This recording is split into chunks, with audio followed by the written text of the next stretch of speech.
Hello everyone, I am doctor Shilpi Chaturvedi from smile zone dental clinic. And आज का जो हमारा टॉपिक है जिस पे हम बात करेंगे वो है टीथिंग इन चिल्ड्रन। तो टीथिंग क्या होती है? टीथिंग होता है कि छोटे बच्चों में दांत निकलना। दांत निकलने की जो प्रक्रिया होती है उसको टीथिंग कहा जाता है। तो टीथिंग जो है एक बहुत ही ज़्यादा कंसर्न का विषय रहता है, स्पेशली छोटे बच्चों की माओ के लिए, specially mothers of the child के लिए, क्योंकि टीथिंग के टाइम पे हमारा बच्चा काफ़ी ज़्यादा इरिटेट होता है, काफ़ी ज़्यादा परेशान होता है। So without wasting much time, let discuss about teething. So teething basically start होती है फ्रॉम 6 मंथ ऑफ एज से, एंड इट यूजुअली जो है वो 24 मंथ ऑफ एज तक चलती है। तो कि हमारे 6 मंथ से शुरू होके करीब 2 साल तक टीथिंग बच्चों के अंदर चलती है। कई कई केसेस ऐसे भी होते हैं जिसमें कि नेटल टीथ के केसेस होते हैं, मतलब कि जो बच्चा जब पैदा होता है तो उसी समय उसका टीथ, एक या दो टीथ अवेलेबल होते हैं माउथ में, ऑलरेडी प्रेजेंट होते हैं माउथ में। तो ऐसी कंडीशन बहुत रेयर होती है, बट स्टिल ये कंडीशन भी होती है। तो यूजुअली जो टीथिंग होती है वो 6 महीने से लेके 24 महीने तक के बीच में होती है। अब हम डिस्कस करते हैं कि टीथिंग जो होती है तो उस समय क्या क्या सिम्टम्स क्या क्या होते हैं, मतलब क्या क्या चीज़ें होती हैं जिससे हमें पता चल जाता है कि हाँ बच्चे के दांत निकलने वाले हैं। तो सबसे पहला सबसे कॉमन सिम्टम जो होता है वो होता है कि जो ड्रूलिंग ऑफ सलाइवा हो जाता है, काफ़ी ज़्यादा सलाइवा बच्चा मुंह से निकालने लगता है। तो it's a drooling of saliva is the most common symptom of teething. Second symptom irritability.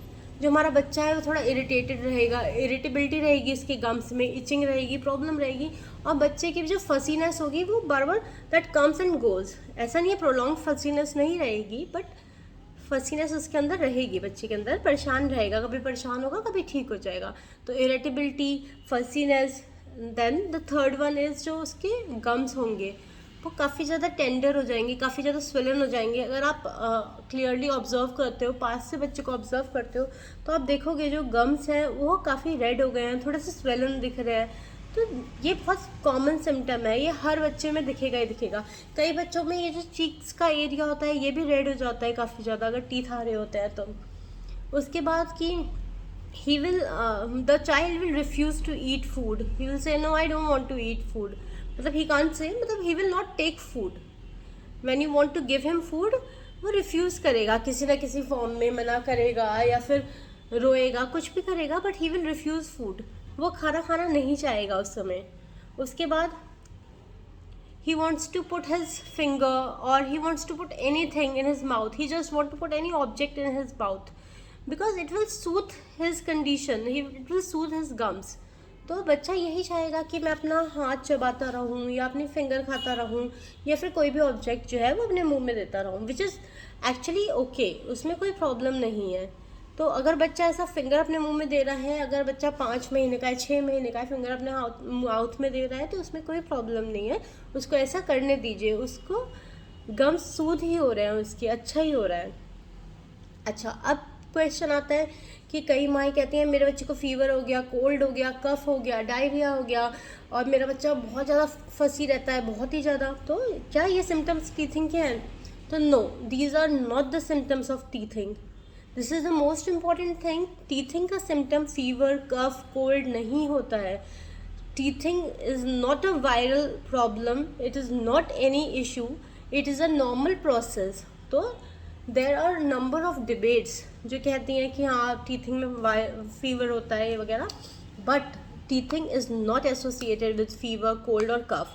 However ये हो सकता है कि बच्चे को कोई और वायरल प्रॉब्लम हुई हो या कोई और इन्फेक्शन हुआ है जिसकी वजह से उसको फीवर, कोल्ड और कफ है, और साथ में टीथिंग भी हो रही है, इसलिए बच्चा और ज़्यादा इरिटेट हो रहा है। सो एक कॉमन चीज़ है, मगर टीथिंग से एसोसिएटेड नहीं होता है फीवर वगैरह कभी भी।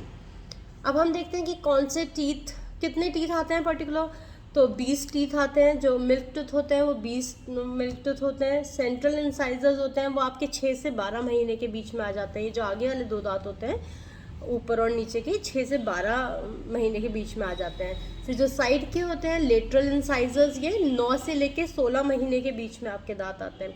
फिर जो कैनाइंस होते हैं जो बहुत शार्प टीथ होते हैं, टेयर करने के काम आते हैं, वो 16 से 23 मंथ के बीच में आते हैं। फर्स्ट मोलर, पहली जाड़ जिसको हम कहते हैं, फर्स्ट मोलर ये 13 से 19th मंथ के बीच में आती है। और सेकंड मोलर हमारा 22 से 24 मंथ के बीच में आता है। तो मोस्टली 24 मंथ तक हमारे मोस्टली सारे टीथ आ चुके होते हैं हमारे बच्चे के। तो टोटल 20 डेसिडुअस टीथ होते हैं जो कि 24 मंथ तक आ चुके होते हैं। इसमें प्लस माइनस 6 मंथ का आपका हो सकता है डिफरेंस, कि 6 मंथ बाद भी आ सकते हैं और 6 मंथ पहले भी सारे आ सकते हैं। तो ये चीज़ चलती रहती है। अब क्या है कि हमने प्रॉब्लम डिस्कस कर दी, अब है कि इसका सॉल्यूशन क्या है। हमारा बच्चा इतना इरिटेट हो रहा है तो इसके लिए हम क्या कर सकते हैं। सो टीथिंग के लिए आप क्या कर सकते हो, अगर हम ऑइंटमेंट की बातें करें तो कई सारे ओवर द काउंटर हमारी मेडिकेशंस अवेलेबल हैं, ऑइंटमेंट अवेलेबल्स हैं जिसमें बेंजोकेन होता है या कई सारी लिग्नोकेन होता है जो हमारे गम्स को नम कर देता है, बच्चे के गम्स को सुन कर देता है, मगर उसके साइड इफ़ेक्ट्स भी काफ़ी होते हैं। तो I will advise you not to go for that, instead go for some home remedies. Then some people use alcohol to rub the gums of the children, so which is very very harmful. You should never do this, never. You should never use alcohol. So what medication you can give?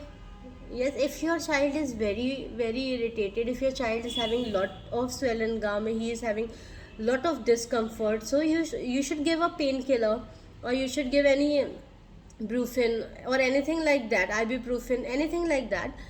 But don't give it uselessly, only give it if it's required, right? Then there are certain home remedies which you should follow so that your child will get relief from the teething. So the first and the foremost is the rubbing the gums of your child with your finger. It is the most common thing and you can do it very easily with rubbing the gums of your child with a clean finger. Secondly, you can massage the gum with the back of the small cold spoon. You can put the spoon in the freezer for some time and then take it out, and then you can rub it all over the gums of your child. Then third, give a clean washcloth to your child to bite on. He will bite on and he will feel that there is a less discomfort and he is feeling good about it. Then you can do one thing, that you can give the teething rings, or you can simply use the washcloth and put it in the fridge, frozen washcloth or frozen teething rings, and you give it to your child कि आप इसको chew करो, then he will chew it और उसको discomfort जो होगा काफ़ी हद तक release हो जाएगा, काफ़ी easy हो जाएगा उसके लिए। तो cold objects you can give, any cold objects, or you can give ice cubes, anything like that, and when the child will bite on that तो उसको काफ़ी ज़्यादा रिलीफ मिलेगा। तो मगर हमें ये भी ध्यान रखना है कि बहुत ज़्यादा प्रोलॉन्ग यूज़ ना करे बच्चा कोल्ड ऑब्जेक्ट्स का, तो उससे कोल्ड वगैरह भी हो सकता है, कफ भी हो सकता है। तो मोस्ट कॉमन यही होम रेमेडीज़ है, मसाज करना, कोल्ड कंप्रेशन देना, सबसे मोस्ट कॉमन यही है। उस समय बच्चे को थोड़ा सा हाइड्रेटेड रखो अच्छे से। और आप इसमें और क्या कर सकते हैं कि अगर आपको प्रॉब्लम ज़्यादा होती है, इशू बच्चे को बहुत ज़्यादा हो रहा है, तो एक बार अपने डेंटिस्ट से आप मिल सकते हो। और आपको कोई भी अगर इशू है तो आप मेरे से भी कांटेक्ट कर सकते हो। मेरा कांटेक्ट नंबर और मेरे डिटेल्स सब आपको नीचे मिल जाएंगी, और आप कमेंट में भी अपने क्वेश्चंस पूछ सकते हो। आई होप कि ये टीथिंग का जो आपकी क्वेरीज थी वो सॉल्व हुई होंगी। अगर अभी भी कोई प्रॉब्लम है तो I am here, you can contact me any time, you can comment below, and please tell me आपको ये वीडियो कैसी लगी और नेक्स्ट वीडियो में किस टॉपिक पे बनाऊँ आप प्लीज़ ये भी मुझे बताइए। So thank you so much.